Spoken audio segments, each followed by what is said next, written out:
My name is Demi Chalkias. I'm a professional performance driver and race car driver from Ontario, Canada. I got into the sport through my dad, who was a race car driver growing up. Previously, I was a triathlete. I was looking to make a career as a triathlete, but unfortunately, my career was cut short through a hip injury. Having a setback as an athlete was very tough mentally. I needed something competitive to do, so I figured, why not put myself into go-karting and just go from there? It'll be something that doesn't utilize my hip and is competitive still. I had went to my doctor after finding a lump in my knee. I was putting cream on my legs after a shower, and I had felt something there that I hadn't felt before. And I thought, that's weird. I ignored it for a bit, thinking that maybe it'll just go away on its own. And a couple months later, I actually went to the doctor for bronchitis. And I brought the lump up to my doctor in my knee, and I was developing one on my face, right on the side here. And he said, the one on your face is a fat deposit, and the one in your knee is nothing to be concerned about, just part of who you are. So I left it as such for 2 years. About a year and a half after hearing that, the one in my knee was getting bigger, and so was the one on my face. And so I figured, you know what, let me go to a cyst specialist because I'm starting to doubt what the doctor told me. I had surgery to remove the one on my face, and that actually turned out to be a lymph node infection, which was sign number one that my body was battling a disease. So after finding that out, we then proceeded to get an ultrasound on the lump in my knee. So it is June 30th, 2021, and I have possibly been diagnosed with a rare disease called PVNS, pigmented blah, blah, blah, blah. Way too long for me to be able to say just yet. But I'm going to go meet with the doctors. This is my first appointment, discussing it and going over my MRI results and everything like that. So I have a feeling I might be going down a new journey in life, so I figured I would document it. So the doctor essentially told me, you either have this rare bone-eating disease or you have cancer. So the next step is to get a biopsy done to test it, to confirm, because basically if they don't get it tested and it is PVNS and it isn't cancer, if it's cancer and not PVNS, if they go in and operate and take out the tumor, if it's cancer, that could cause a plethora of issues in terms of the cancer spreading.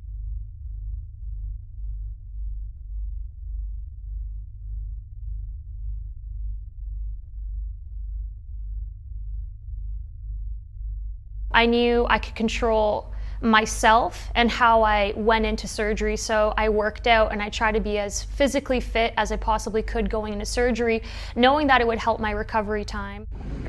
Okay guys, so it is surgery time.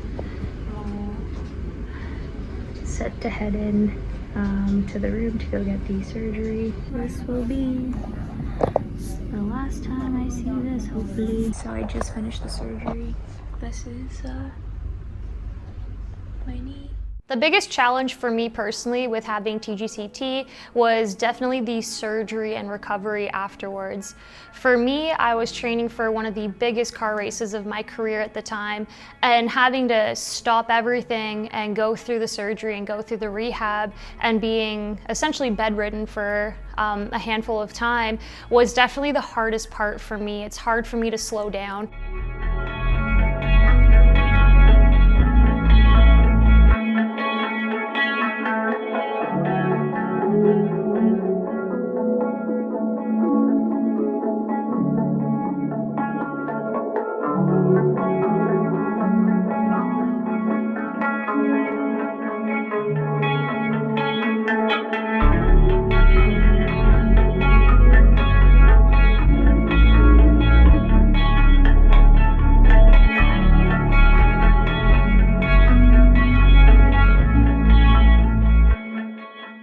When I got diagnosed, I instantly started looking for some type of support group. So I hopped onto Facebook and I just typed in PVNS, and that's when I had found the Facebook group and had met Sydney and the TGCT Foundation, and that was actually the website that I kept referring back to for information.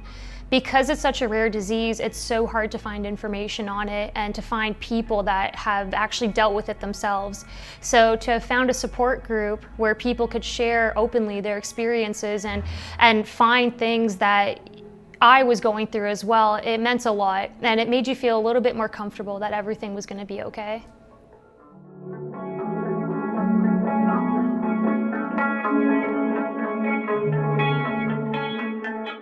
My experience joining a patient support group was actually so awesome. It was relieving. I think that's the best word to use for joining that support group.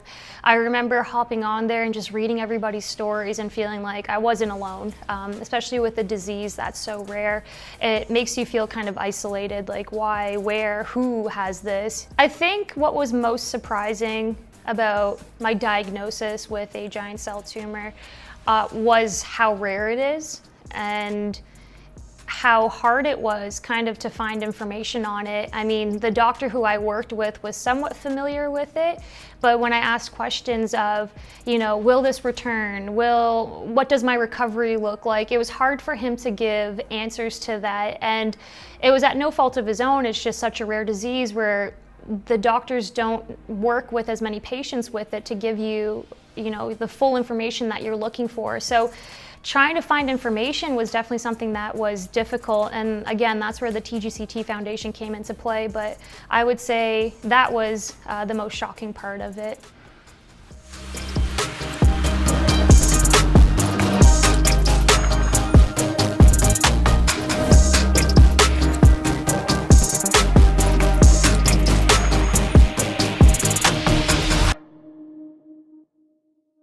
So for me, a motto that I live by is just simply do your best as you can every day. And that's essentially all we can do, is our best. Every day is going to be different than the one before and the one after. But whatever you can do that day, do it to your best of your ability.